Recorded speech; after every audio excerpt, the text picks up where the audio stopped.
So இந்த சண்முகம் இப்போ பார்க்க போகிற கதை வந்து வீரா தீரா சூரன். ஏய் பாட்டெல்லாம் பட்டி தொட்டி தாண்டி பிடிச்சி தெரியுமா, மாஸ் தெரியுமா அப்படின்னு சொல்லும் போது இந்த படத்துல பார்ட் 2 எதுக்கு வச்சாங்க அப்படிங்கிறது எனக்கு புரியல. எனக்கு அது ஒன்று தான் பெரிய கொஸ்டின் மார்க்கு. ஆனால் அது கொடுத்தப்பட்ட ரீசன் கூகுள்லாம் தேடினா அப்படின்னா ஓகே கதைக்குள்ளே போயிடும். கதையை பொறுத்தவரை விக்ரம் சார் நடித்த படம் சரிங்களா. ஸோ இங்கே என்ன ஆகும் அப்படின்னா இங்கிட்ட வந்து இன்னொரு காலத்தில் ஒரு கதை அதெல்லாம் வேணாம். ஊருக்குள்ளே வந்து ஒரு எஸ்பி இருப்பான் சரிங்களா. அந்த எஸ்பி வந்து நம்ம எஸ்எஸ் சூர்யா சார் சரிங்களா, அவர் சேர்ந்து வச்சுக்கோங்க. இங்கிட்ட வந்து அப்பா பையன் இவனுக்கு வந்து ஊருக்குள்ள சின்ன பஞ்சாயத்து இருக்கும். சரி அந்த பஞ்சாயத்துனால பொண்டாட்டிக்கு அந்த பஞ்சாயத்து இருக்கவனோட ஒய்ஃப் வந்து என் புருஷன் எங்கெல்லாம் தேடி வரும். பார்த்தா புருஷன் அங்கே இருக்க மாட்டான். ஆனால் இவங்க வந்து புருஷன் இங்கே வரலன்னு சொல்லி நம்ப மாட்டாங்க, போயிடுவாங்க.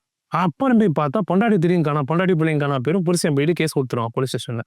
என் பொண்டாட்டி பிள்ளை அங்கே தேடி போயிருக்கு, ஆனால் இங்கே வரவே, நான் போய் கேட்டதுக்கு வரவே இல்லைங்கிறாங்க. இப்போ ஏதோ பண்ணியிருக்காங்கன்னு சொல்லிட்டு எஜ்எஸ் போய் ஸ்டேஷனுக்கு கம்ப்ளைண்ட் கொடுக்க, ஸ்டேஷனில் பெரிய வர்றான கேஸ் எடுக்க மாட்டேன்னு சொல்லிட்டு பேசிக்கிட்டு இருக்காங்க. இந்த சமயத்தில் என்ன ஆகுதுன்னா எஜ்எஸ் சூர்யா என்ட்ரி பார்த்தா எனக்கு அவனுக்கு ஆகாது, அவனை போடுறதுக்காக வந்திருக்கேன், இப்படி ஒரு கேஸ் வந்திருக்கு, நான் விடுவேனா அப்படிங்கிற மாதிரி அவர் இவங்களை போடுறதுக்காக என்னெல்லாம் முடிவு எடுக்கிறாரு. இதுக்கு நடுவில் விக்ரம் சார் எப்படி உள்ள வந்து மாட்டுறாரு. கடைசியில் இவருக்கு என்ன பஞ்சாயத்து, அதுக்கு இவங்களுக்கும் விக்ரமுக்கு என்ன லிங்க்கு, அது எதனால விக்ரமை ஃபஸ்ட்டு ஹெல்ப் பண்ண கூப்பிட்டாங்க, அப்புறம் எதனால விக்ரமை பண்ணேன்னு உனக்கு கொண்டுருவேன்னு மிரக்குனாங்க அப்படிங்கிற மாதிரி ஒரு ஃப்ளாஷ்பேக் வந்து எண்டிங் சீன் வந்துருப்போம். செம்ம சூப்பராக இருக்கும், செம்ம மாசாக இருக்கும். எனக்கு ரொம்ப பிடிச்சிருந்துச்சு படம். விக்ரம் சார் படம் நல்லா தான் இருக்கும்.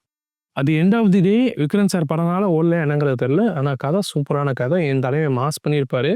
சிங்கிள் பை சிங்கிள் செம்ம மாசாக இருக்கும்.